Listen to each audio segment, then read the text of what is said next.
All right, I think, let's see, still got the old preview thing sitting there, not populating. Hopefully we're not live on my channel. Oh, we are live. We are live. Live on YouTube. I think here we are. All right, everyone, welcome to episode 52 of WatchHaus. We're super excited here. We took a week off last week. I was traveling a little bit. We'll get into that later, but we're back now, better than ever. I'm joined by one familiar face, Zach, our Gladiators beat writer, is here once again. Hello. And we're also joined by a bit of a less familiar face to this show, one of our guest hosts, Brad, who is our Defiant writer. There he is. Ooh, yeah, Brad. With a sick Vancouver sweatshirt, by the way. Dude, these things are so worth the money. Like, they are a little pricey because they're, like, designer or whatever, but it's like, I've been wearing it the past few days. I got Vancouver and I got Gladiators in the closet. Oh, nice. Hey. So good. So good. Pick some good teams, too, man. Of course. So, yeah, we're back for our 52nd episode. We just came off of week 4 of Stage 4 of the Overwatch League season. It was our final week in the Blizzard Arena for the regular season. And, so it was a crazy one. We had an hour-long delay. We had some crazy games. We're going to get into all of it and talk about some of our playoff teams and maybe look ahead to next season a little bit. Before we get to that, we're going to do what we always do in the show, our one traditional thing. We're going to the watch pointing. We're going to reset our watch, let you know just what we've been up to. Another watch. God, the one time I don't wear a watch. Oh, I'm a total stupid right now. I was wearing my watch all day, but I was just like, you know what? It's time to put it down. Like, just in time for reset your watch. Yeah, exactly. So this is just where we let you know what we've been up to, promote our writing if we've got any pieces we're especially just stoked about at the time, and just kind of brag a little bit on ourselves. So, Brad, since you are new on the show, I will let Zach go first. Ha! Zach. What a bamboozle. Just watching Overwatch, getting ready for playoffs. Gladiators have officially clinched that top 6 spot, so I don't have to worry about a play-in, even though that will be the most exciting Overwatch, as I've said multiple times on the show. But I'm glad that I don't have to go through the stress of my team being in there. Yeah. Just getting ready for school. School's starting soon. Back up. And then getting my roll queue placements done. Actually having friends play with me for the first time in a while because roll lock is out. It's going great. Dude, I feel that so hard, actually. Like, I've had friends coming out of the woodwork to play with me, which I'm having to play on my console account, which is fine. But, it's amazing, dude. Brad, what have you been up to? Well, like Zach mentioned, school's starting up again. I moved into my very first apartment. Ooh. And it was so nice because I'm on the first floor, and so it's like moving all my furniture, and it was like a breeze. Still waiting on a little bit more stuff, but otherwise I'm all settled in. I actually got my internet like a day early, which was super helpful because I'm a bit of ways from campus, so I was kind of worried that it's like, oh, am I gonna, be able to do my classwork from my apartment? But it's just like, yeah, everything's going good so far. Dope. Pertaining to Overwatch League, just cheering on the Gladiators. Can't wait to see Vancouver play next week, and just crying over Toronto. Yeah, I feel you, dude. Rip. Tragedy. Stuff to look forward to next year, which we'll get into, but definitely a tough end of the season. So I've been, I was on vacation for a week. I went to New Mexico, went to Santa Fe and Taos with my wife, did some hiking. We went up to Durango, Colorado for a couple days after that. Got to do some whitewater kayaking, which was absolutely amazing. I've done the rafting before, but a kayak is like completely different. You get like real into the water. It's a little scary. My wife flipped her kayak, which was amazing. Nice. And so yeah, it was super fun. Other than that, I don't know that I've been doing anything special. You guys are talking about back to school. I officially graduated. I guess that's kind of big nenews. Oh wow, thank you. Attaboy. That was like right on sync. That was like dangerously on sync. Holy cow. So I officially have my master's degrees. Super glad to never have to go back to class ever again. Did it for like 7 years straight, so pretty happy to be done with that. Like I said, getting back in the swing of things Overwatch League wise. I didn't get to watch any of the games for week 3. I missed some really good ones. But week 4 was also really exciting, so I'm happy I got to come back, watch some of those. See some teams clinch in playoffs. See Chengdu make it really interesting for the Valiant. So, some good stuff for sure. Another thing we do on the show that we have to jump into right away is we usually do our WatchHaus Player of the Week. And we also usually have a sponsorship that this is for. I think last week or 2 weeks ago, whenever we were on air last, it was the hats on Zach's desk, right? And we realized during that episode, if you didn't watch the episode, you need to go back and watch it, especially the ending. It got cuckoo bananas on air. It was wild. I put as many hats on my head as I could. Yes. Someone count for me. Someone go watch the VOD and count for me how many I put on my head. It was an insane amount of hats. Like, there's no exaggeration here. Me and Mallory were dying. We couldn't believe it. Let it be known, I cleaned my desk and there's now only one hat. Wow. All the other hats are sitting on a box over there. Man, talk about history captured. We got to be there for the last of the hats.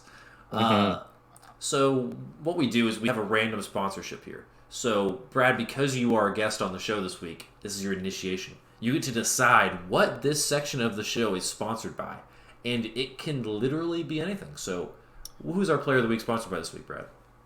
Our Player of the Week is it's going to be sponsored by Logitech mice. Yes. Logitech mice. Logitech mice will be sponsoring our Player of the Week, who just so happens to be Unco. Yes. And even more specifically, Unco's mouse is the Player of the Week. In case you guys missed it, there was an hour-long delay in which Bren came out without a shirt on and 1v1'd Corey in a IRL Hanzo competition. Well, the Dallas Fuel and the Guangzhou Charge were just sitting on stage, like just chilling at their computers. Do we know? Was it like actually an hour long? It was an hour and 3 minutes. So it beat the coma like 50-minute pause from like way back in Contenders. Yep, longest pause ever, longest map ever, longest Savannah for sure. Also worth noting that Wolf and Achilles casted both of those games. Yeah. So, they've had some Cursed commentary duo. Yeah, that's cursed for sure. But yeah, our Player of the Week, we couldn't pick a regular player, or not a regular player, but a player that actually performed well. So we went ahead and went with Unco. Also to give the Dallas Fuel a bit of a shout out. It wasn't looking like there was going to be a player on that roster that was winning Player of the Week for a while. So we thought we'd give it to them. You know, why not? So yeah, that's our WatchHaus Player of the Week, brought to you by Logitech Mouses. Thanks Logitech for the sponsorship.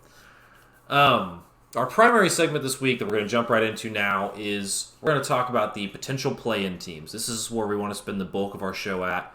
This is very interesting right now, and it's directly influenced by last week's results, the results of Stage 4, Week 4. That has set the stage for us to have our potential play-in teams that we're looking at here. And these are the teams, as a reminder, who are in the 7th through 12th spot, I believe. Which there's still some possibility for some shifting around, especially at the top and the very top, very bottom. But what we're going to do right now is we each have selected a team in this potential play-in region that we think is going to be most dangerous, most potential to make a deep playoff run. We're just going to walk through, make our case for that team. If we want to banter a little bit because we disagree, maybe we'll banter a little bit. Who knows? But Zach, I'll let you kick us off. Who is your team that you are most, I guess, afraid of, being a Gladiators fan, from the play-ins? It has to be the Charge. They absolutely dominated this stage. They currently boast a 6-1 record, which is so they're technically third in standings right now, but that's only because San Francisco and Atlanta have only played 5 games. So they've won 22 maps, lost 7, and tied 1. They've really taken to this roll lock and just dominated. And I know a couple weeks ago we had Rob on, and he was saying that because we were talking about Chengdu versus Guangzhou, seeing like who was gonna make it, like who's this team that could maybe do it? Oh, I don't know. And he was saying that Chengdu's just been more consistent, but the inconsistency has arisen, and now Guangzhou has just gone off. So I think they'll be one of the 2 teams that emerges from the play-in bracket. That's definitely a solid call. I mean, yeah, they've had some crazy wins this stage. I mean, I think it was it was first jarring to me when they 3-0'd the Spark. That was like where I first realized, oh man, maybe the Spark's not very good. But that was also a very like legitimizing win. And then they only went to get more from there. Like they beat Nixel, they beat the Dynasty. I mean, they beat Dallas, but I think their who doesn't only beat loss, Dallas? Their only loss right now is to London, I think, and London is just the coin flip team. So They're even more inconsistent than WatchHaus. yeah, which is amazing. But yeah, I can't really argue with that one a ton. I think you're right on. Brad, what do you think? You think the Charge are pretty good? What are your thoughts on them? Definitely. I mean, I'm not gonna repeat too much here. I was actually, I was thinking about Atlanta, but I realized by looking at the standings, they actually have a very real chance of making the top 6, which is crazy to think about. How like they were pretty hot stage 1, and then they took a dip, but now they're just right back on top, and they look, and a lot of throughout this stage, people were talking about, it's like, yeah, they look pretty good, but they're not going up against the strongest opponents. Well, we get into week 4, and they beat the Justice 2-1. Yeah. And then they 4-0 London. And it's like, London you always got to take with a little pinch of salt.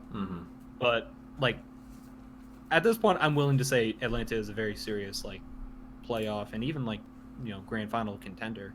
But if we're talking about just play-ins, honestly, after Philly's win against Seoul, it was actually very funny. There was a Reddit thread, like, a day before their match that was saying, like, is Philly the most undeserving team to be in, like, the playoffs? Players Reddit. Just talking about how, like, they look so, like, uninspired in their play. They're in the Atlantic Division. Granted, the Atlantic Division's much, like, more level now that we're in the 2-2-2. But like stages 1 through 3, Atlantic was just the Papega tier, like, no question. But then like Fusion come around, in week 4, and then just smack Seoul, who, like, honestly, Seoul was looking pretty hot as well. Yeah. But like, it was a pretty convincing win. I don't think Fusion are going to go far in the playoffs or even the play-ins, but like they're a team that you definitely cannot sleep on. I think that's fair. I think that, so for as much flack as Fusion has gotten, they really just had one really bad week in Rollock, and that was week 3. So they get they get beaten game 5 by Paris, who Paris has just been like very at 500 all season, right in the middle. So they're it's hard. Those Mat 5s against Paris just happen sometimes, and they get forwarded by the Titans, which the Titans are a team you can also catch on a bad day right now. But other than that, this stage, like, it hasn't been that bad. People are definitely treating Philly like they're just totally out of it, and like you said, that Reddit thread, they're just totally undeserving. But it's just like it's so like boring to watch sometimes because it feels like they're just sort of going through the motions, trying to get Carpe in the position where he can essentially solo carry the team with reasonable help from EQO. I never like it when people just say it's Carpe and 5 other dudes, because EQO is a lot of work on that team. Amazing, But it's like, it was very. I'm always happy when we have these like tournaments or whatever, be it stage, finals or these play-in tournaments, where it seems like every team is competitive. Because like we all know those days during the Overwatch League where it's like, oh, who do we have playing? We have Boston, Florida, Paris, like all these like teams that are just like seriously. That was actually kind of Thursday this week, I think. Because like Florida played Boston. I don't think I even watched Thursday, honestly. It was some interesting games. It would be. So my team I'm going to go for, as far as my play-in team that I think is a little dangerous, I'm actually going to say the Chengdu Hunters. Now, this is predicated upon them getting in because there's a chance. It's kind of out of their hands at this point. If the Valiant win both their games, they're in. Or there might even be... Valiant only have to win one game because they have a much better map differential. That's right, yeah. So I'm thinking, honestly, that the Valiant are probably going to win a game. So this might just be a completely worthless analysis. But if Chengdu gets in, I do think they are dangerous. So this is not a team I would describe as consistent by any means, unless they're consistently chaotic or consistently inconsistent. But they are a team. They were consistently getting 3-4 like records per stage, but now it's just like, Yes. dude. I know. So I think that Chengdu's, my reasoning here is, so Chengdu always plays so atypical to whatever the meta is. I think that they are the team, if anyone in the league is going to capitalize on Sigma being in the playoffs, I think it's Chengdu. I think that Chengdu Wrecking Sigma Ball is in the playoffs. Chengdu Wrecking Ball is one of the more viable combinations right now. So if I'm Chengdu, I have Elsa playing Sigma every off day he gets. Just go play Sigma, or have someone who's a bench player just go play, like their other main tank. I forget his name. Yeah, whatever his name is. Chad will tell me. Jirkin? Yes, Jiquirin, or how do you say it? Jiquirin. Yeah, Jiquirin, that's it. Again, probably wrong pronunciation, but the point being that I think that Chengdu have a good system in place. So the heroes that are typically run with Sigma right now, I pulled Twitter today and was trying to ask people who are much better than me in the game what people are actually running. And it's a lot of people are running Sigma with Zarya on offense. A lot of people are running Sigma with Wrecking Ball on offense. If you're trying to break a bunker, those are two good ways to do it. And then they're running it with Orisa on defense. They're also running with Symmetra. Symmetra has entered scrims in, as far as I know, Overwatch World Cup team scrims, contender scrims. I don't know about Overwatch League scrims. Those are a lot harder to get information about. But Symmetra is a hero that's also going to enter into the pool. So again, my only advocating for Chengdu is based on the fact that there's going to be a lot of new variables into the mix, and I think they do best at just saying, forget what everyone's trying to conform to. We're going to do our own thing, and we're going to thrive at it. With the play-in games being, I think these things are in play-ins. I could be really dumb here. They might just be in playoffs after the play-ins. Yeah, I'm assuming. That's what I was going to ask. I don't know, but I would think they would be in play-ins, but I don't know what they count officially playoffs or not. I'm a big dum-dum if they aren't in play-ins. My whole argument is then ruined, and I think Chengdu would not make it very far. So, stay tuned for when we find that out. I don't know where that information is, but yeah. So, I feel like Chengdu is not a popular team to advocate for in this show. Zach, particularly by you, are you not super high on Chengdu? Not really. I mean, I do enjoy that. Like we're seeing a team that does go against the meta, especially when we had 3 stages of just goats. Like it was refreshing to see a team try and take that on and occasionally be successful. And so I've got nothing against them. I don't see them or their inconsistency and quirkiness working in a playoff situation. It's mainly about the quirkiness, because like you can have a team that's inconsistent, like London.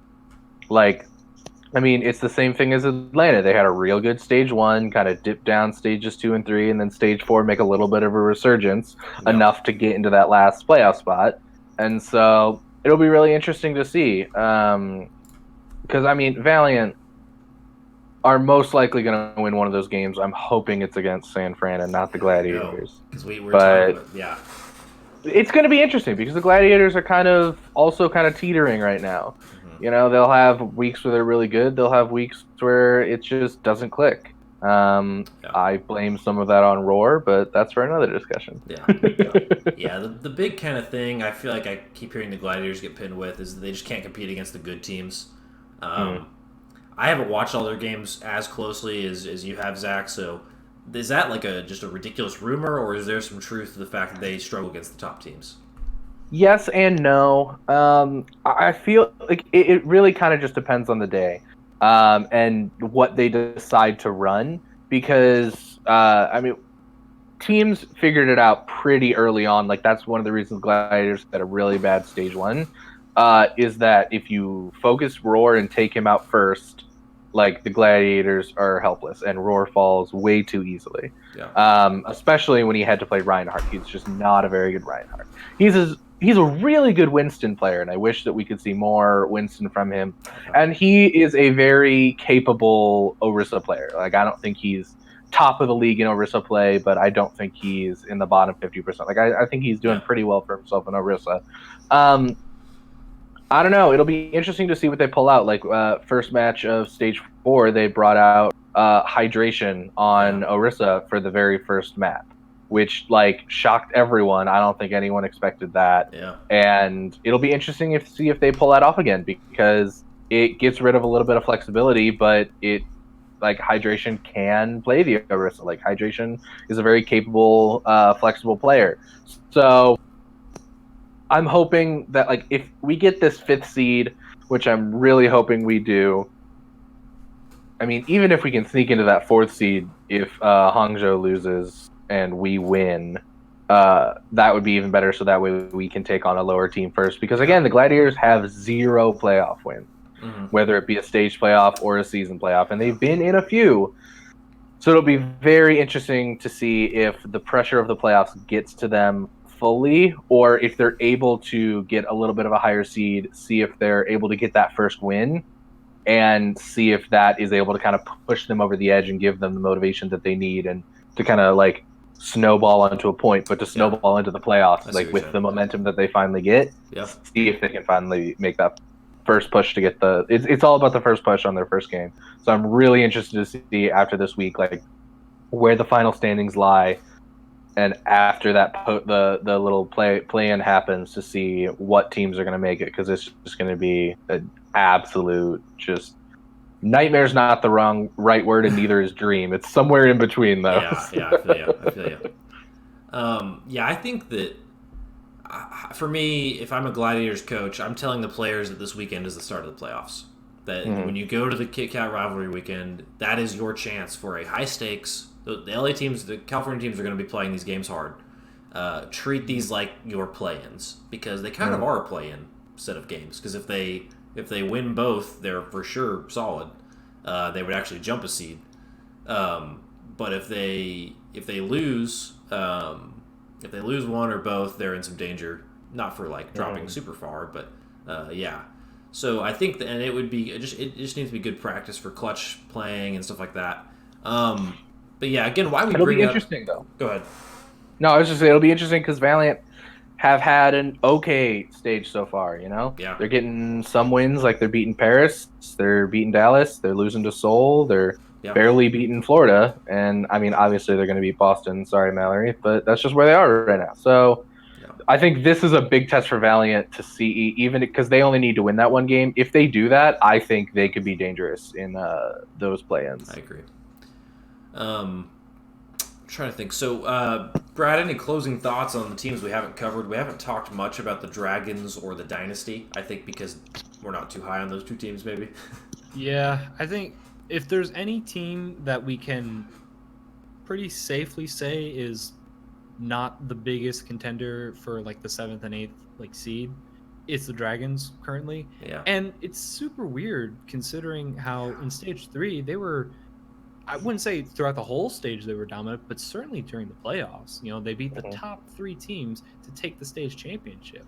It really just shows that team thrived when they could play the multiple DPS comps, DM, Youngjin, and Ding.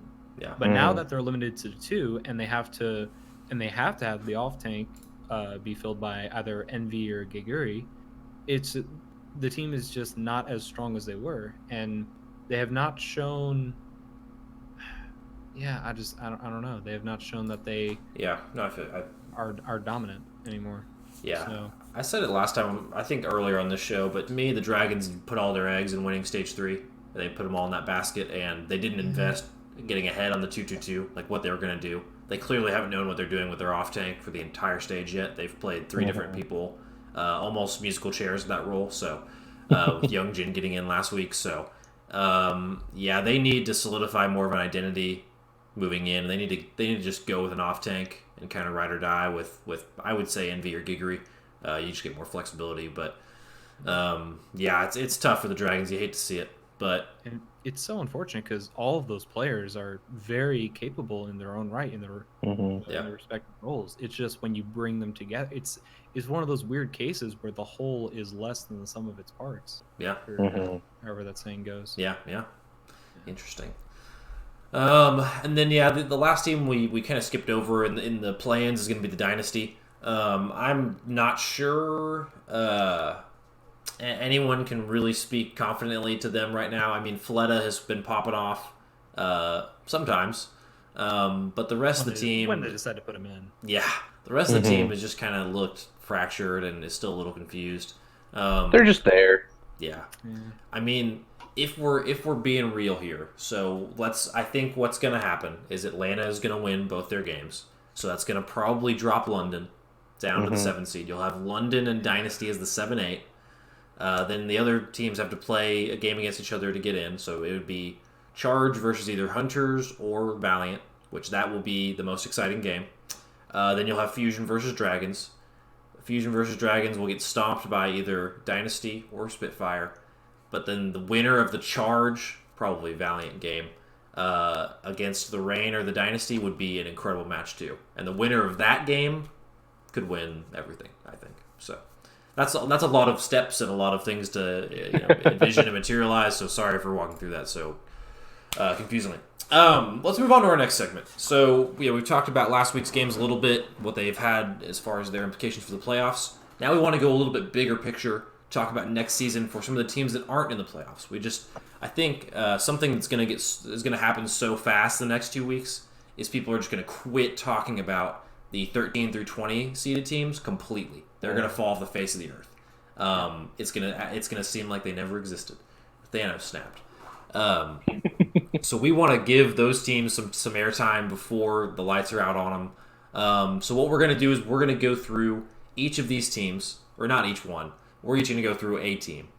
Maybe we'll talk about some others that we think are going to be in the season playoffs next year that weren't in the season playoffs this year. So who's going to turn it around, basically? Who's on the upward trajectory? Who's got the best shot? Brad, I've been starting with Zach, so I'm going to start with you this time. Who do you think of the teams who missed the playoffs, who's in next year?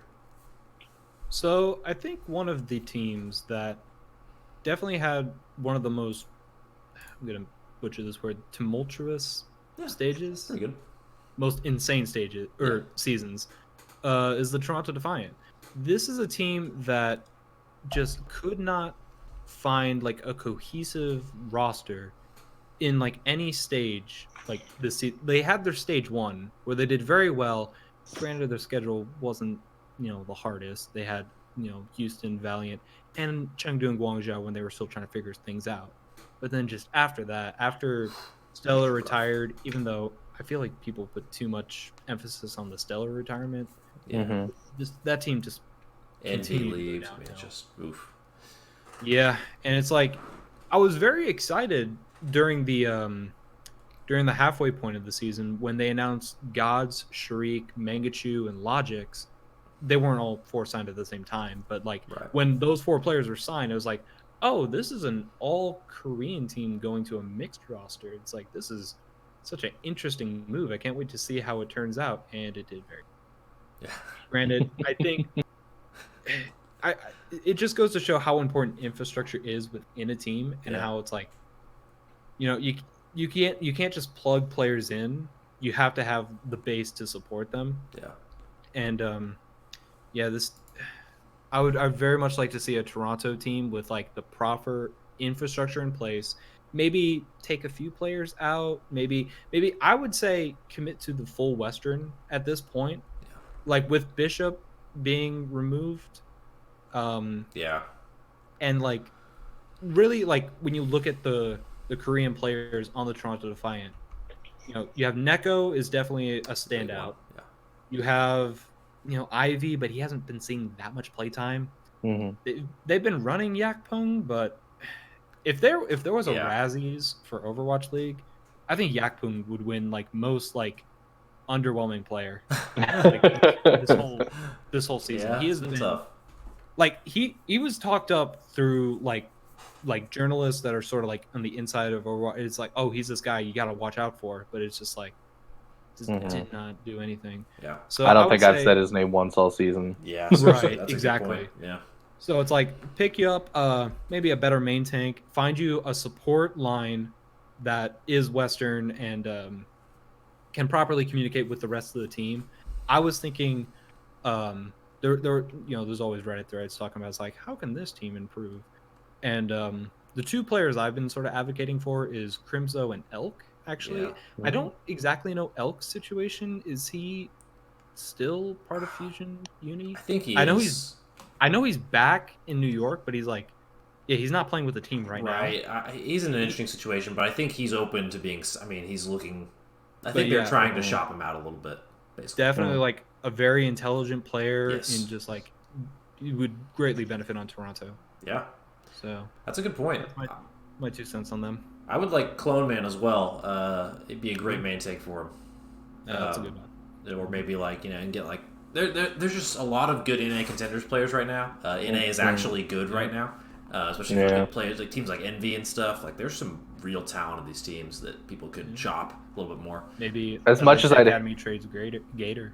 Yeah, yeah. seriously. Who knows? As much as I'd hate to see Panker leave, I mean, he's been stuck in this limbo where he's not playing for the Legion, and he's not gonna see playtime for the Gladiators anytime soon. Yeah. Yeah. It's very true. So yeah, I like that. I like that call actually a lot. I was kind of a little bit skeptical in Toronto, but you may have maybe convincing me a little bit on that one. Yeah, but Zach, who are you feeling for next season? If I had to pick one, it would probably be Paris. I think they have some of the pieces in there.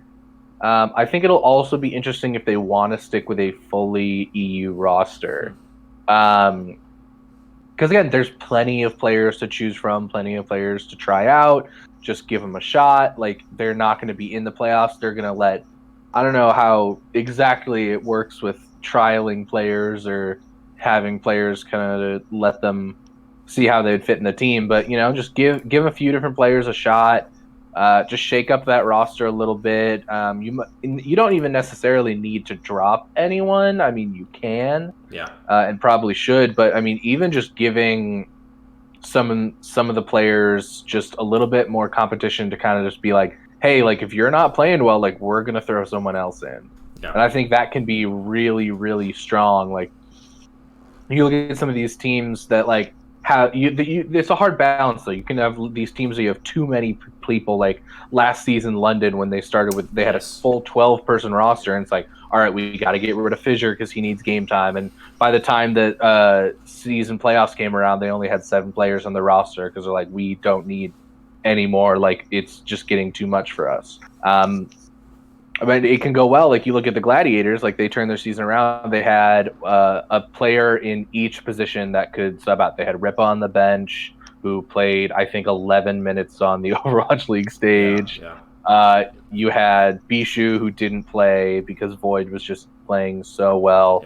You had Panker, who was on that 2-way contract to kind of be like, Roar, I know you're not playing well, but like, you still got to play. And Panker never saw the light of day. And then they had Decay when he turned 18. That meant Surefour dropped to the bench a little bit. Now Hydration's on the bench. So having a deep roster can go one of those two ways. And I think that Paris, with the abundant like field to pick from, if they want to stick with an EU roster, like are gonna be able to do that. I think. I mean, they could even take Ripa. He played 11 minutes. He then technically has Overwatch League experience if they wanted to bring in someone to play Ana. So yeah, that's a good point.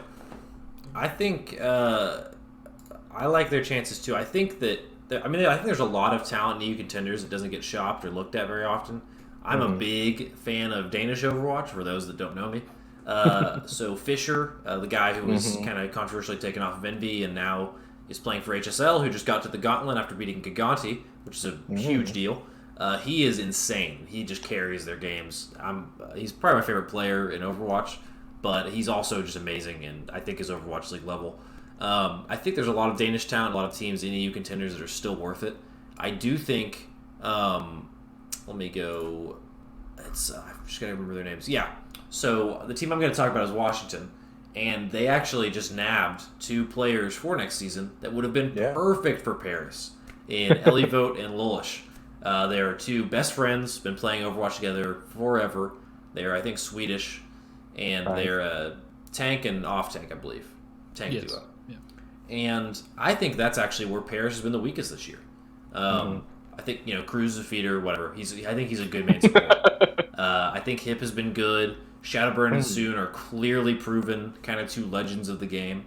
I think if you were Paris, you would have loved to pick up Lulish and Elivote and then Fisher for a backup DPS. And then I think you're set if you're Paris. I think you are much better.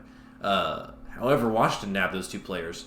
Washington is another team, kind of like Toronto, who started off under one management kind of system with an identity and an idea in mind, and have totally moved away from that. They brought in a new GM, which we can talk about here in a little bit, from the Gladiators, Ballin, who is one of the most just like proven characters in the league. Like just a solid person. Also involved with Team USA really heavily. Grant Paranjape, who's been on this show before, is their VP of business, esports business. He's been in charge of bringing in a lot of these people and has had a big say in this, and he knows esports really well. I think he's got a really good mind for it based on the moves he's made. And we're seeing Washington already look so good. I mean, their DPS you have Corey and Stratus, obviously, but you also have Otto just ready to come off the bench, I think, if you want another look or, specialty like a niche. You'll have Eliavote and Lulish. And then you've got Ark, who is just, like, amazing. And then I think you've got Sleepy. And then you've got a kind of a variety of other players as well I think you could work with. But I could see Washington doing some trading in the offseason, maybe acquire one or two more Western players or one or two more Koreans if they want to go mixed. And I think Washington should look really good next season. Like, really good. They also have 5 homestands, so they're going to have like home field advantage basically for a good portion of their games, which is a very real factor so far. No team has lost their homestand yet. So, if you're a Washington fan, this is the time to buy in. I think they're going to be good. Yeah, I almost wondered like if Washington does want to pick up any more players because, we saw in the Goats meta that they were abysmal, but we're never gonna have a Goats like strictly 3-3 meta anymore. And like we're seeing how the Justice fare in a 2-2-2 meta, and they've been really good. It's like they did lose to Atlanta, but it's like they're still like Atlanta's really good. So they're 6-1, right? Yeah, they're 6-1. Yeah, and it's like I wouldn't take. Maybe you shop around for. I don't even know. Like maybe. No, yeah. Honestly, I can't even think of anything. I can't even think of that needs to be filled or that needs competition. It's like maybe an extra DPS player, but honestly, this roster. Maybe give it like a stage next season to see like how they're still holding up, and then maybe shop around for more players. Yeah. I think you actually look to trade away players. I think you either commit to mixed and you trade away maybe like Sleepy or someone, or you commit to full Western and you trade away your Korean players, maybe keep Ark just because he's amazing. But I think Ark's probably costing them a lot, so you could also trade him to get some cap space. I'm assuming his contract is big. Being bilingual and being from Nixel. So. So I think Washington's going to be good, though. I think they're a team we kind of had to talk about here. I mean, they're one of the insane. Teams. Yeah. They went off this season, and I mean, if the meta is going to stay anything relatively similar to what it is, they're going to prove that they can continue to do it. This is going to be such an interesting offseason, though, mainly for Season 1 teams, I think, because the contracts were maximum 2 years at that point, so you have to negotiate with everyone. Everyone's going to be asking for more money. It's really just determining who's what. I think we're going to see some huge shakeups. Some of the players that we really like on certain teams are going to go to other teams, and it's going to be so different. There's so many factors that are going into it, especially with more contenders players coming up because they're that good. We're gonna see some interesting teams, and I don't think everyone's gonna be happy about it, but it's gonna keep the league interesting. Yeah, it'll be interesting to see which teams are willing to shell out to retain their talent. Especially in such a team-based game of Overwatch, where, as you were saying earlier, Brad, like you can't just throw a really good player into a group of other 5 players and expect them to perform perfectly. Like you kind of just gotta throw all 6 of them at the wall and hope that all 6 stick. Yeah. Exactly. That's the whole idea behind Vancouver, right? Like that's why Vancouver came in and were so seamlessly successful, is because you took a group that's good and made them into this team, not just 6 players. That's kind of like what Washington and Toronto and some of these teams that struggled this year did. Florida. So yeah, I think the contract thing is so interesting. So this is kind of a soapbox, but we got time anyway, so why not? So teams don't have to make any contracts public.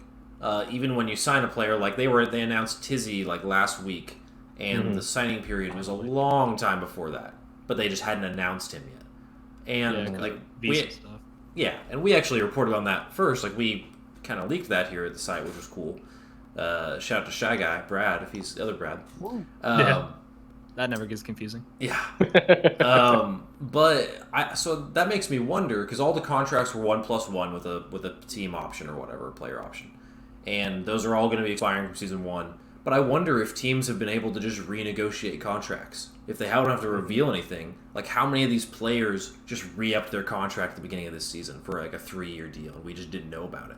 I mean, we just don't know. That's what's so frustrating being a media outlet, is we have no information about this. So like I agree, I think it's going to be crazy. I think trades are going to happen. I think a lot of players are going to get cut, and some of them will get picked back up. Others that don't, their careers might be over.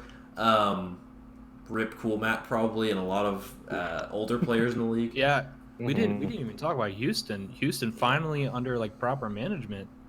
We could potentially see Houston actually make meaningful change to the roster. Yeah. Yep. This is a point of contention, is like, what does Houston do? Do they give the players a third chance with good coaching? Or do you just say it was the players' fault? Which I don't think many people are saying. Like, you're with a team that's going through an organizational transaction, or selling, and they had very little coaching, like no money all year. I would hate to see those guys get cut and not get picked up. Like, at least trade them. Just don't cut them. Like, God. Right. But because like if Coolmat and Boink get cut, those guys are not getting picked up, or Arhan. But like I could, like Linkser could get picked up. Jake could maybe get picked up. Maybe Spree, Raucus probably would. But there are some players in that team that they're only valuable to the Outlaws, not to anyone else. And it'll be interesting though to see after all the shakeups happen, how many people are then going to follow Contenders, because Contenders teams are going to pick up a lot of the people that that their Overwatch League contacts didn't get renewed. I think that we're going to see a lot more players kind of jump in and be like, well, I'm still playing well. It just didn't happen to work out. Let's hop back into Contenders and see if I can either get a mid-season pickup or just give it one more year. Like, just be patient for a year, which is big in the Overwatch League in this esports window where everyone's so young that it'd be kind of a risk. But I mean, at that point, what else are they going to do?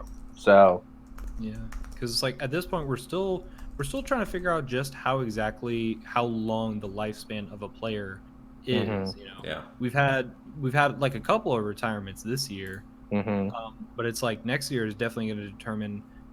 Like we'll look at some of the players that have been around for a long time, and granted, it is a little confusing because Overwatch League didn't start when Overwatch came out. Right. Like there is history beforehand, so it's like, you might see players like, I'm just throwing names out here, but it's like London or like Prophet, Gesture. It's like if they up and retired for some reason, you might be like, oh, it's only been 2 seasons and you guys do well enough. But it's like, well, they've had this history beforehand. They might be tired. I don't know if they're going to retire, but I'm just throwing names out there.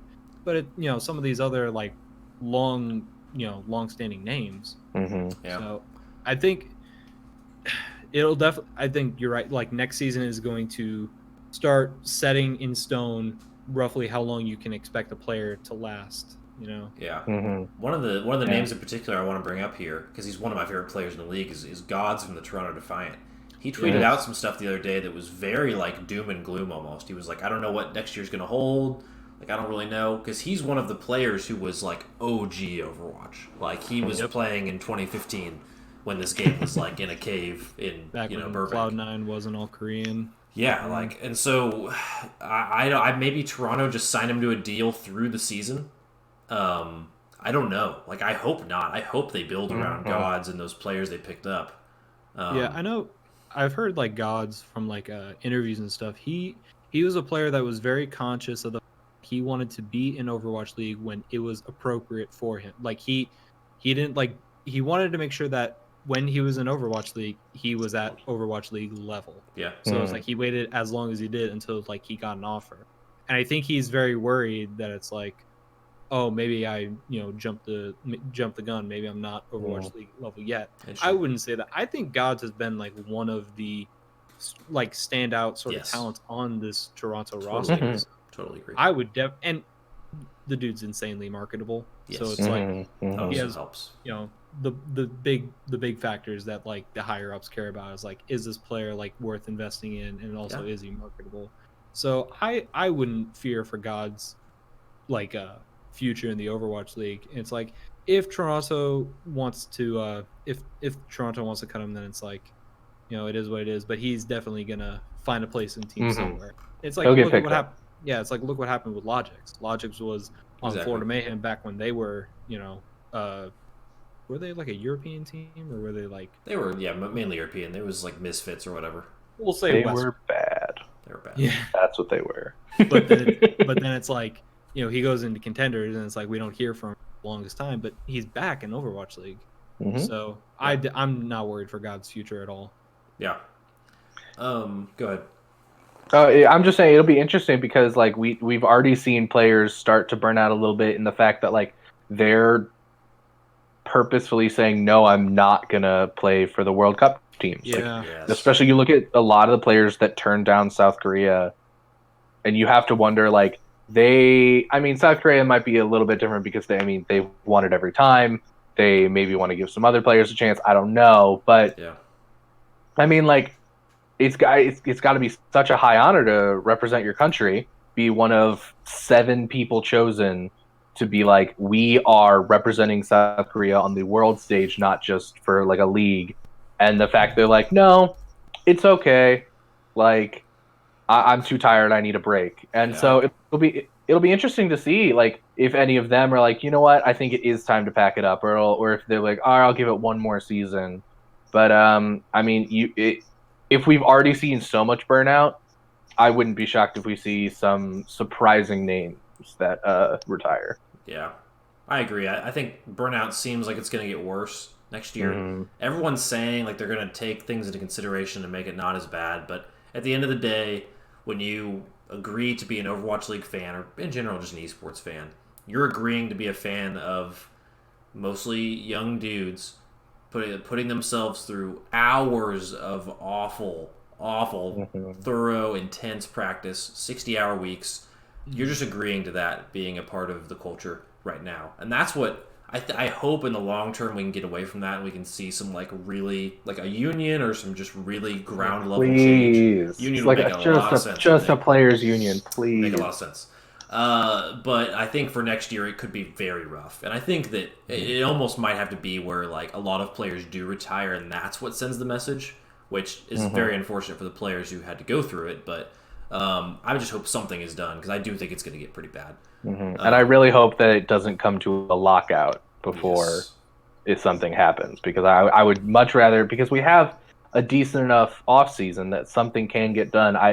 If it comes to the point of a bunch of people retiring and they're like, all right, maybe we should make a collective bargaining agreement, make ourselves a union versus the thing to get some rights and whatnot. Like it needs to happen before something really bad happens. Yeah. And unfortunately, I don't think it will. Something bad will happen, and then it will be made. Yeah. It seems like a lot of players have talked about it before. It's certainly been in conversation. It's just like getting on the front line and doing it is so arduous and such a task that people just aren't facing it, which is unfortunate. And maybe some of these players that do retire will maybe take the spearhead on that. Yeah. Maybe some of these players are like, oh, maybe I didn't get picked up. Maybe I'm going to retire. Let's look out for the next generation of players and the current ones that are still going. Let's get some people together. Like, we have the money to do it. We have the resources, the power, and now we have the time because we're not scrimming 60 hours a week. Yeah. Let's get something on paper and try and figure this out. I could see someone like Jake doing that. Mm-hmm. That was the first person that came to mind. Rob said that in chat, actually. He said Jake will lead the charge. Yeah, I think, and Mallory just said this in chat too, which I was about to just say. So he's going to go and be Mm-hmm. a caster as soon as he's cut from the Outlaws. When he's done playing, which I think he could be very close to being done playing. I don't know. No, like Which would be juice. sad. It would be But very sad. I mean, he's like such a character in the scene. mhm. But he will be around Overwatch in a long time, and I could very easily see him transitioning to like a player advocacy side. Even maybe starting like a player advocacy organization. Something like that needs to happen if it turns into a union or collective bargaining agreement, something like that.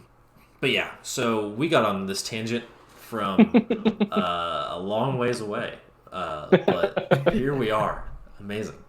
I don't know what else we needed to talk about. We're running low on time is the reason why I kind of jutted that off. But I mean, news recently, the London Spitfire announced their Flying Ace Winston skin, which is amazing. Such a well-kept secret. I had no idea it was coming. Yeah, no idea. Reddit didn't ruin that one for us. It's so cool looking, but yes, it's so stupid that it's over 365 days since it happened. Yes. Let's talk about this, guys. We talked pre-show a little bit about this.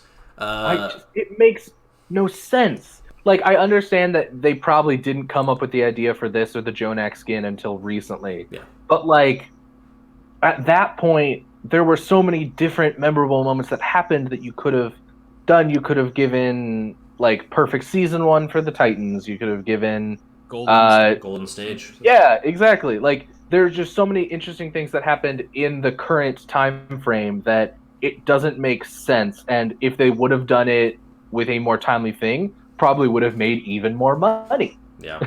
Yeah. Because I think that's what a lot of this comes down to. Like, oh, like, we want to make some more money. What can we do? Oh, here's an idea. Here's a skin for a team that won the first season. Yeah. That was so long ago that, like, yeah, people still talk about it, but, like, that's because it was the first and only one that's happened so far.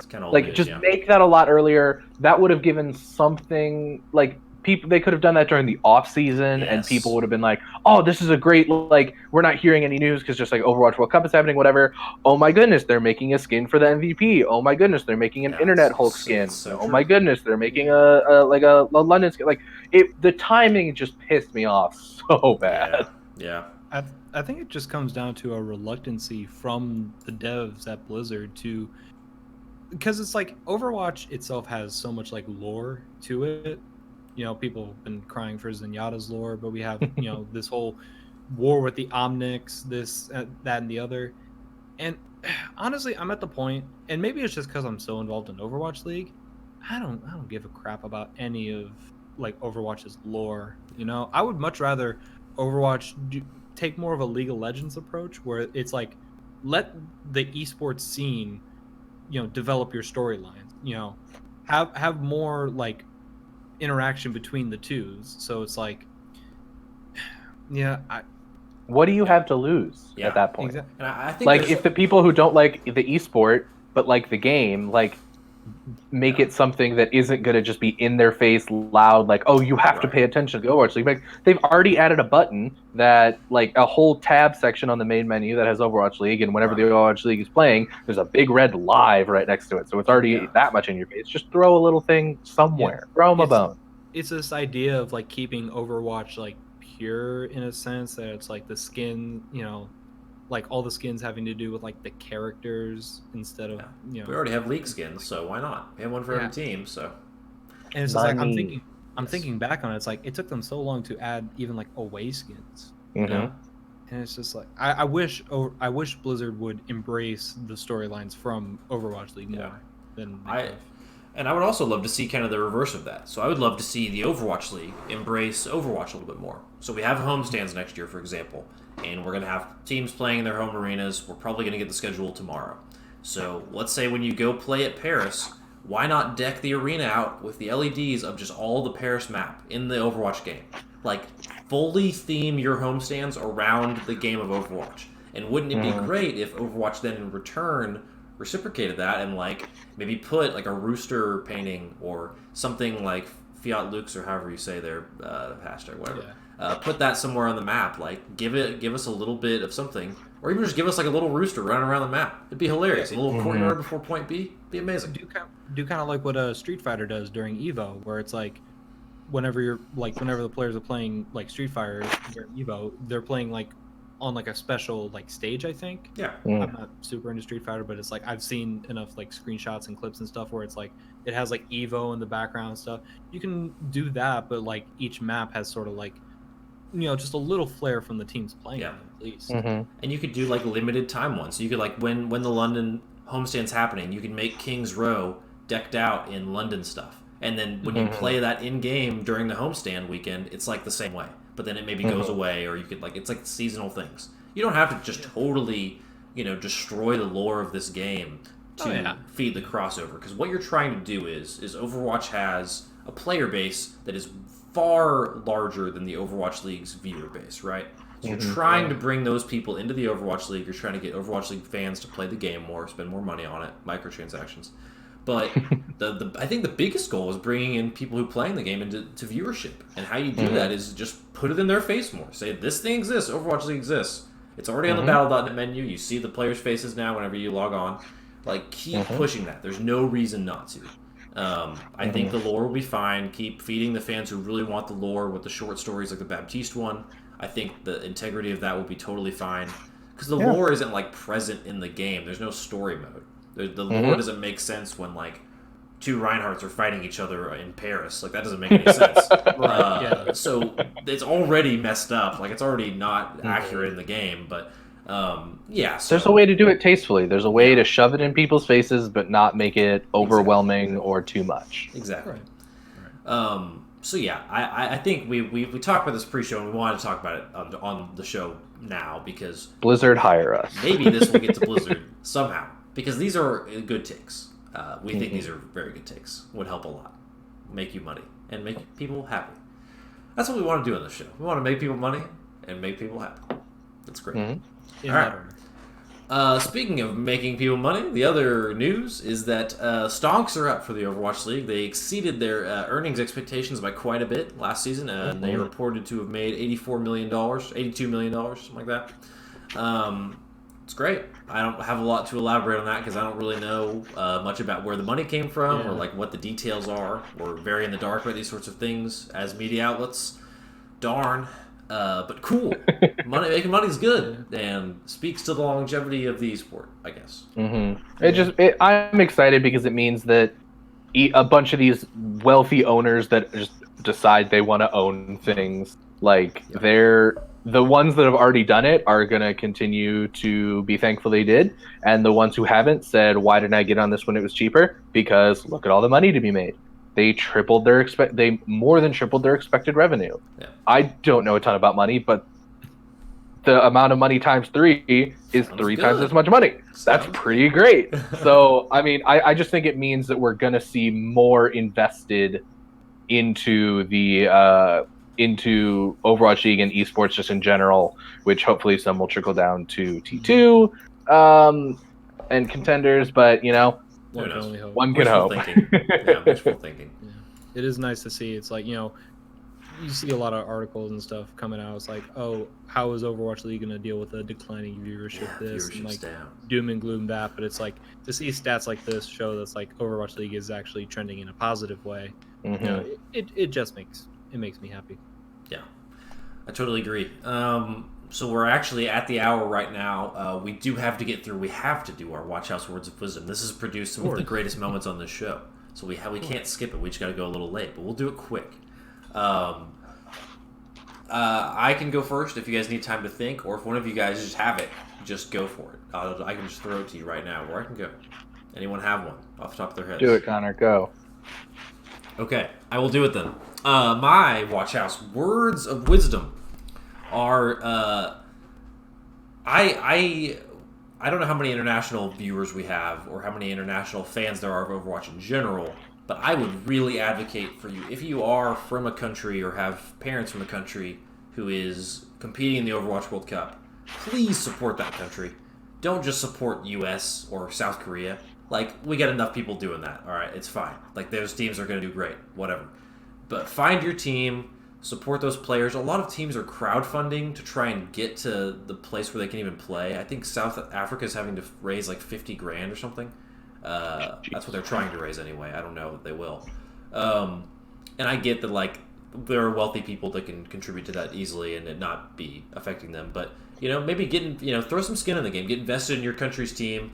I have very far beyond lineage for Denmark, and I am very passionately a fan about them. So this is the angle I'm coming from here. Also, because it's no fun rooting for the guy who's going to win every year. Come on, we know South Korea is going to win. I'm not breaking anyone's hearts by saying that. I hope, because they're going to. But support your team nonetheless. Maybe. Support the players. Whatever. So that's my word of wisdom for tonight. My lecture mainly. Whichever one of you would like to go next, who has thought of something? I can go. You can go, yeah. I can go. Okay. Make sure your mouse works. It's not that hard. Oh. Also, it's game for second set of attack. Team's already lost. Your map differential isn't gonna matter that much at this point. Just at that point, just let them all just give the high fives, say good game. Traditional sports games get rained out and postponed. People don't want to sit there for an hour watching you continue. And then the worst part was we fixed it. No, we're paused again. Okay, cool. No. Oh my god. So, I'm just and as my my more positive spin on that, I'm very thankful to the tech at Blizzard and Blizzard Arena and the people who have been doing that we do not see this very often. And they were able to run 12 computers just there running perfectly with everyone's settings 99% of the time. And I think that goes completely unnoticed most of the time because we're like, oh, of course it's going to work. But then we see moments like this. So thank you to everyone who works at Blizzard Arena for making our viewing pleasure at home quality. Yeah, I agree with that. This leaves us for our guest host to close out our words of wisdom. Brad, what do you have for us tonight?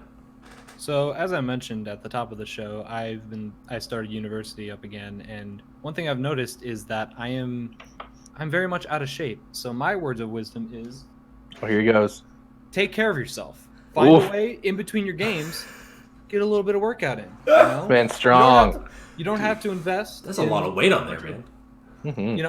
I can put on more if you want, but it's you don't. You flexing. Of course. But it's you don't have to invest too much into taking care of your body just in between your games. Instead of raging at your mouse, raging at the keyboard or whatever, just set aside some time, set aside some space, bust out 5-10 push-ups, and keep yourself in check. Healthy body, healthy mind. Yeah. There are more and more studies by the week connecting physical fitness to hand-eye coordination and gaming ability. So science agrees with you, sir. Science rules. Bill. All right. Well, we've gone. Bread. We've already gone past time, so we gotta close it down. Any final words from you guys? You guys good to go? I'm Gucci. All right, good stuff.